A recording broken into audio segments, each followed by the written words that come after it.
Greetings. Welcome to Trinity Place in Geneva, New York. My name is Cameron Miller. We're glad you're part of this worship today. So thanks for being here. In the beginning. In the beginning was the Word, was formless void, was light, was the Spirit moving over the deep, was the Big Bang. In the beginning, it is the beginning. We have just crossed over the new year in secular time. On the church calendar, we're not quite into Epiphany yet, still Christmas season. But we know, even if the tree is still up, that this is the second to the last stop on the train to the new beginning.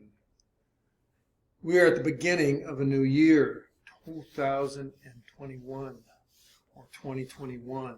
This is as close as we ever get to a fresh start. It's the beginning. So I want us to notice something about New Year's because it's instructive about so much else that we do when we gather as church or community. And what I want us to notice is that today is no different than the 365 days that came before it. No different than the preceding millennium of days. No different than the preceding billion years of days. In the history of the cosmos, today is not even another day. It is an unmeasured event in a string of other events that has no measurement nor shape. We measure time in units that are, of course, relevant to us, to our daily life and experience, but such measurement is meaningless in the universe. The cosmos is utterly indifferent to our sense of time. But even so, cosmic indifference means nothing to us because we make meaning. We make meaning. That's what we do, we human beings. We make meaning. You know, we hang time upon the sun and seasons upon the moon and a moment pregnant with meaning on the new year. It's what we do, we human beings. We make meaning. In the endless strand of cosmic events, we use time to chop up meaningful moments like a knife chopping up scallions for the salad. It's what we do, we human beings. We make meaning. But ritual, from which we make meaning, is such a struggle for many people these days. And religious ritual seems to be especially onerous just now. Think of the teenager who has grown up with ritual but sees it as empty and rote, a drudgery that adults drag them to him or her through. Or to the uninitiated in religion, those who did not grow up in church ritual. What we do for worship must seem like standing in a crowd of people speaking another language to them. The novice may be able to pick out a few words here or there that make sense, but the rest of it seems all alien. In the Episcopal Book of Common Prayer, on page 880, you will discover the rules for finding the date and day of Easter Day. Now I'm going to read to this out loud, even though it is a lengthy quote. So here goes. It's relevant. Trust me. Easter Day is always the Sunday after the full moon that occurs on or after the spring equinox on March 21st. This full moon may happen on any date between March 21st and April 18th inclusive. If the full moon falls on a Sunday, Easter Day is the Sunday following. But Easter Day cannot be earlier than March 22nd or later than April 25th.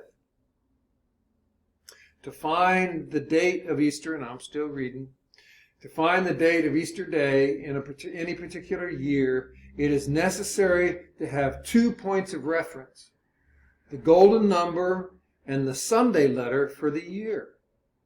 1. The golden number.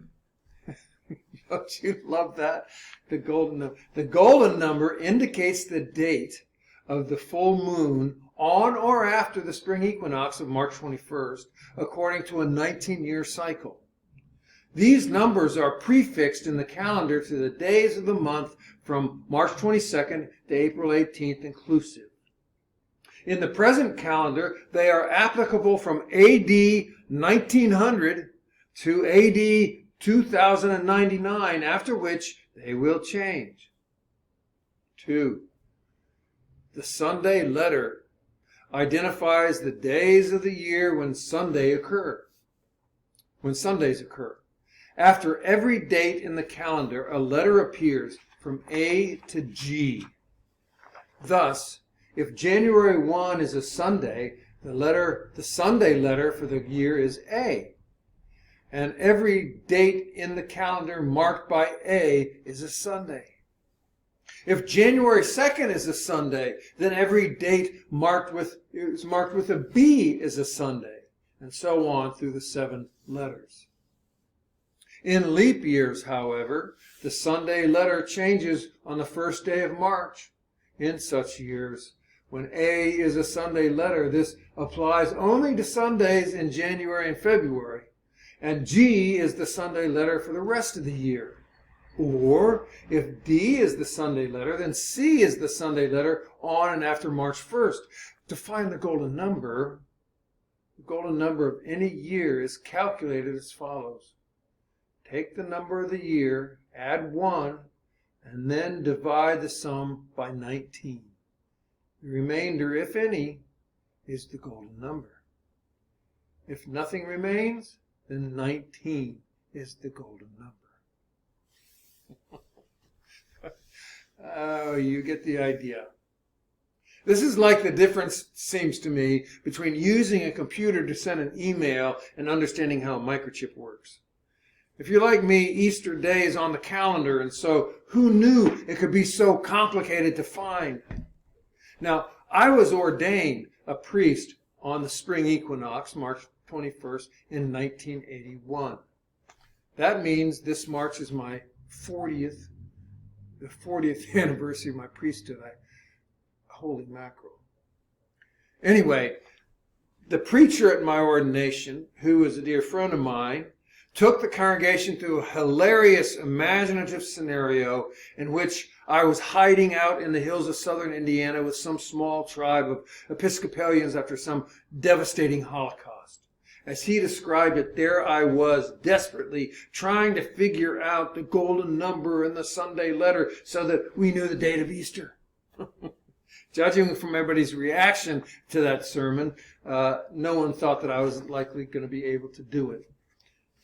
And I don't think so either. So keep those calendars coming. The point is, we go to great lengths to mark time, to preserve ritual, to nurture tradition. That's what we do, we human beings. It's how we make meaning. Behind every one of the religious rituals is an elaborate matrix of ideas and traditions, as well as the people that are set aside just to execute the ritual. If we hold them up under the light of day, standing naked in comparison to our daily chores, these rituals look like a rubber chicken used for silly gags. Under the fluorescent light of the 21st century, our ancient rituals look like museum artifacts rather than living moments in time. In other words, they no longer seem filled to the brim with meaning. Take the bread and wine ritual, for example. Put it on the sidewalk. Take it away from the subdued candle luminosity and away from filtered light of art glass. Set it on the concrete with the noise of passing traffic and without the soundtrack of church music and singing that swabs the aural afterglow. What is it then? It's cheap wine and odd bread without butter or mayonnaise. You see what I mean? New Year's Day. New Year's Day is a day like every other day since the beginning, whenever the beginning was and whoever was the author of the beginning. Well, we take New Year's Day and make it meaningful. We give it power, we give it clothing, we give it drama. It is the beginning from which we can have a fresh start. We can lose weight now, even though just yesterday we couldn't. We can spend our time differently now, even though yesterday we were unable to. We can quit smoking now, even though yesterday we didn't stand a chance. Today is different. It's the beginning. You see how we do it? It isn't fake.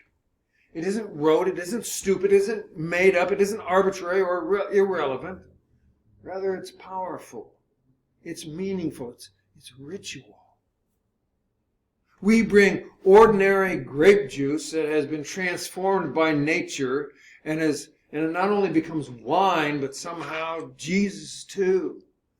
We take ordinary wheat transformed by a natural process into bread and we allow it to become life. We take the historical Jesus, a human being with extraordinary wisdom and gifts, and we allow him to become our guide to a more abundant life. Heck, our rituals are so powerful, they can transform cold stone or brick buildings into sacred space. Simply with the deposit of thousands of prayers, staccato silence, private tears, healing touches, presto, a sacred place.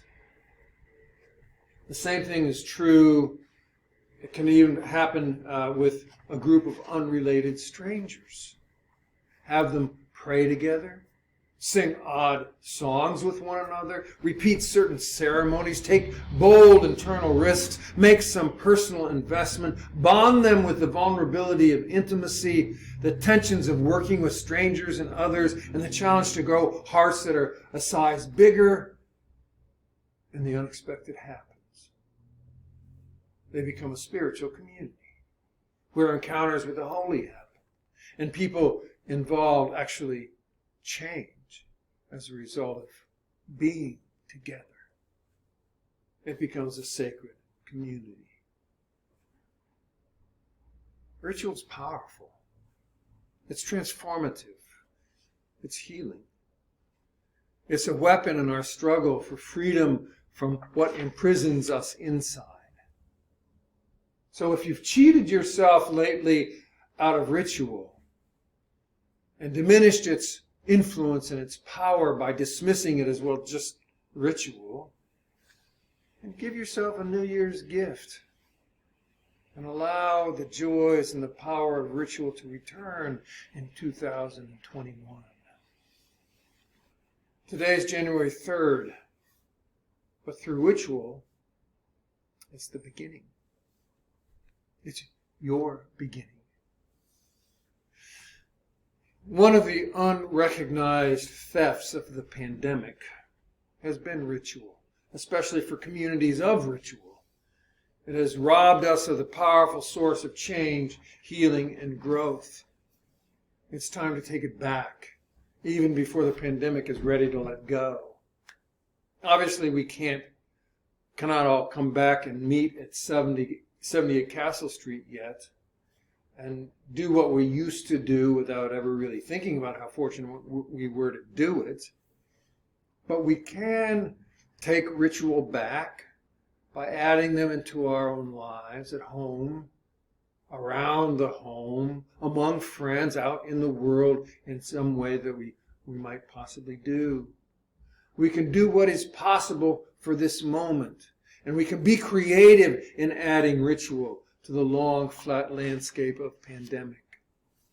Prayer stones, candle lighting, daily walks, daily walking prayer, weekly letter writing, daily journaling, set aside times for meditation, prayer, or contemplation, set phone calls or Zoom with friends or groups of friends.